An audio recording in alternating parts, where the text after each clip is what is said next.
السلام علیکم۔ کراچی میں عمارت زمین بوس کیسے ہوئی، تہلکہ خیز مناظر سامنے آ گئے۔ سولجر بازار میں گیس لیکیج دھماکے کا مقدمہ درج، عمارت کا مالک گرفتار۔ کیا آپ حالات حاضرہ سے آگاہی حاصل کرنا چاہتے ہیں؟ خبر کے پیچھے چھپے اصل حقائق جاننا چاہتے ہیں تو ابھی سبسکرائب کیجئے جلمل پاکستان کو اور ساتھ ہی گھنٹی کے نشان پر کلک کر دیں۔ آپ کو بتاتے چلیں کہ سولجر بازار عمارت میں ہونے والے دھماکے کی سی سی ٹی وی فوٹیج سامنے آ گئی۔ سولجر بازار میں گیس لیکیج کے دھماکے سے عمارت گرنے کے واقعے کا مقدمہ سرکاری مدعیت میں درج کر لیا گیا۔ پولیس کے مطابق مقدمہ سولجر بازار تھانے میں قتل بالسبب عمارت کی تعمیر میں غفلت برتنے، املاک کو نقصان پہنچانے سمیت دیگر دفعات کے تحت درج کیا گیا۔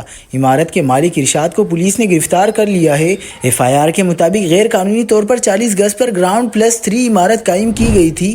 پوری عمارت میں ٹی آر گارڈر اور ٹائلوں کا استعمال کیا گیا۔ ایف آئی آر کے متن کے مطابق پہلی منزل پر رہائش زیب النساء نے سحری کے وقت چولہا جلایا۔ ناقص گیس لائن سے لیکیج کے باعث کمرے میں گیس بھری ہوئی تھی۔ ماچس جلتے ہی آگ لگی اور دھماکہ ہوا۔ دھماکے کے باعث 3 منزلہ عمارت کے کمرے زمین بوس ہو گئے۔ حادثے میں 16 افراد جاں بحق اور 14 زخمی ہوئے۔